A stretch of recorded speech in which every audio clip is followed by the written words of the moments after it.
The night I dropped that bottle, my whole world shifted. Milan's hand found the small of my back, steady, unflinching, and for one electric second I believed I belonged there, pressed between him and the silence of the Nocturne. I shouldn't have. He was my boss, the man who owned the bar, the man everyone in the city whispered about with reverence. But in that hush, when thunder rattled outside and his breath came closer than it should, I knew one truth. He had promised it would stay between us. And I believed him. The Nocturne wasn't like any other bar. From the outside, it looked like a forgotten brick wall in an alley where rainwater collected in shallow puddles. But step through the unmarked door and you were inside another world. Velvet shadows, low mahogany shelves lined with rare vinyl, and sound so rich it made your bones vibrate. Milan had built it like a sanctuary. Guests whispered about how it felt illegal to be there, though everything was above board. Maybe that's what drew me. Maybe that's what drew him. And maybe that's why the air between us had always been charged. What started as whispers in the dark began to feel like fire. Milan was nothing like me. He was 38, sharply dressed, always polished, like he belonged to some other century. The kind of man who wore tailored suits even when he was alone, his watch ticking softly like it belonged to his pulse.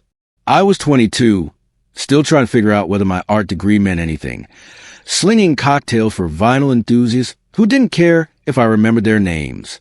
But I remembered his. Milan. The name fit like smoke curling in low light. And when he looked at me, it was as though he had already read the ending. I told myself I wouldn't fall for him, but I was already slipping. I worked the booth sometimes, spinning records, cueing tracks Milan himself had chosen. He'd stand at the edge of the bar, watching me, his expression unreadable. Once, I swore I caught a smile tugging at the corner of his lips when I fumbled to fade between tracks. It wasn't cruel. It was almost indulgent, like he was entertained by my nerves. My friends joked I was obsessed with my boss. They didn't know that every brush of his gaze across me felt like a match strike. And they didn't know how many times I imagined his hands replacing mine on the turntable. I thought it was all in my head, until it wasn't. That night, the storm outside matched the one inside me. The bar had emptied early. The last patron slipped out, drunk on music and bourbon. The city was soaked in thunder, and Milan dismissed the staff, one by one.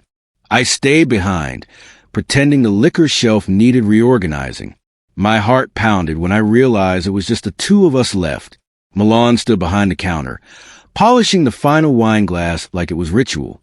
I could hear every clink of crystal against cloth, every inhale he took, and it felt like the room itself was leaning closer to him. Alone with Milan, the silence was louder than any record we played.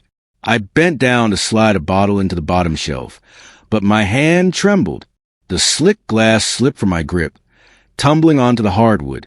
It didn't shatter, thank God, but the echo was sharp enough to cut through the hush. I froze. Milan turned, fast, his eyes locking onto mine with something that wasn't anger. Not exactly. He set the polished glass down carefully and began to walk around the bar. Each step sounded like it carried more weight than the thunder outside. I wanted to apologize. I wanted to look away. But I couldn't. His gaze pinned me. When he closed the distance, the air itself seemed to burn. He stopped inches away. My breath caught. His hand, cool and steady, pressed against the small of my back. My body went rigid, nerves sparking, but I didn't move away. I couldn't. His touch was deliberate, crossing a line we both pretended not to see until now. My heart thundered against my ribs.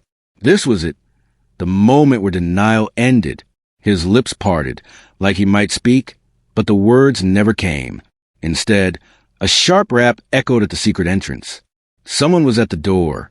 We froze, his hand still on my back, the world holding its breath. The night wasn't done testing us, and someone was about to find out. The knock rattled through the bar like a gunshot. I froze, Milan's hand still pressed into the small of my back. My pulse was in my throat, hammering. Who could it be at this hour? The Nocturne's entrance was unmarked, secret. Nobody knocked without purpose. Milan didn't flinch, didn't release me. His eyes held mine, steady, daring, Then another rap, louder, sharper. Finally, he pulled back, his hand leaving a heat that lingered on my skin. He straightened his jacket like nothing had happened, though we both knew everything had. "Stay here," he said, his voice low. And I obeyed. Someone was at the door, but the secret between us already burned hotter. I watched as he crossed the floor, every step confident, silent. He opened the heavy wooden door, just a crack. A delivery driver, drenched in rain, muttered something about leaving a crate. Milan's shoulders loosened. He dismissed him with a nod, but when he turned back, his eyes found me instantly, like I hadn't moved, like he hadn't either.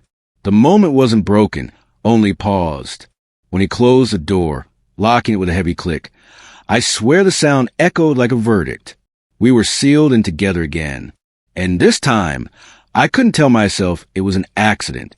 The storm outside was nothing compared to the one he brought back with him. Milan walked toward me, slower this time, his expression unreadable. My chest rose and fell too fast, too loud, like I had forgotten how to breathe. He stopped close enough that I felt his warmth through my shirt. He studied me, as though weighing a choice he'd already made. "Do you know what you're doing?" he asked, his voice calm, deliberate. My throat went dry. "No," I whispered, honest and trembling. For a flicker of a second, something cracked in his polished mask. Something raw, unguarded.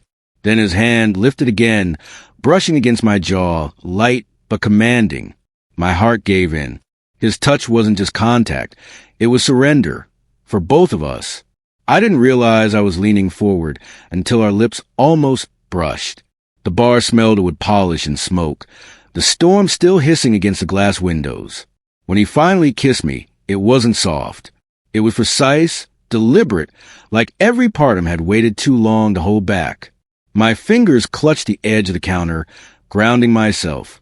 He tasted of scotch and secrets. My knees nearly buckled when his other hand curved around the back of my neck, pulling me deeper into a moment that felt like it might never end. I didn't want it to. One kiss was enough to undo every rule I thought I could follow. But Milan pulled back first, just barely, his lips still close enough that I felt his breath against mine. "If we cross this line," he murmured, "there's no going back." His words should have stopped me. Instead, they lit something brighter. "Then don't go back," I whispered, surprising even myself. His laugh was low, hushed, almost bitter. "You don't know what you're asking for." But when his forehead leaned against mine, I knew he was already gone. The control he prided himself on was slipping, and it was my fault. Or maybe it was fate. Either way, I didn't care. I thought I was following him into danger, but maybe he was following me. We moved like the storm itself had cracked into the bar, wild and unstoppable. His suit jacket slipped from his shoulders, falling soundlessly onto the leather stool. My hands trembled as I pressed him to his chest, feeling the thud of his heart beneath the perfect fabric. For all his composure, he shook too, just enough for me to know he wanted this as much as I did. He lifted me onto the bar counter with a strength that left no doubt of his intention. My breath left me in a rush. The Nocturne had never felt more alive or more dangerous. In his arms, the whole world outside disappeared, storm and all. But then, just as the air grew fevered, as his lips found my throat, there was a sound. A faint one, but enough to freeze us both. A shuffle, coming from behind the curtain that led to the stockroom. My stomach dropped. The other bartender, maybe? Or one of the staff who hadn't left after all. Milan's grip on me tightened, steady but protective, his eyes flicking toward the noise. For a terrifying second, I thought he'd push me away, pretend none of this happened. Instead, he whispered, fierce and sharp, "No one can know. Not now. Not ever." Our secret wasn't just forbidden, it was dangerous, and someone else was in the shadows. And just like that, the door to the stockroom creaked open. The dim light spilled across the floor, catching us in its path. Milan stepped back at the last second, smoothing his hair, his face a mask again. My body still buzzed, lips swollen from the kiss we couldn't hide. A staff member's eyes flicked from me to him. Too fast, too suspicious. "Forgot my jacket," they muttered, snatching off a hook. They left, but their gaze lingered too long. Milan exhaled, shoulders tight. Then he looked at me, his jaw set. "Remember what I said," he warned. His hand brushed mine, subtle, fleeting. "Between us." And I believe him. Secrets like ours always find cracks to slip through. But I didn't care anymore.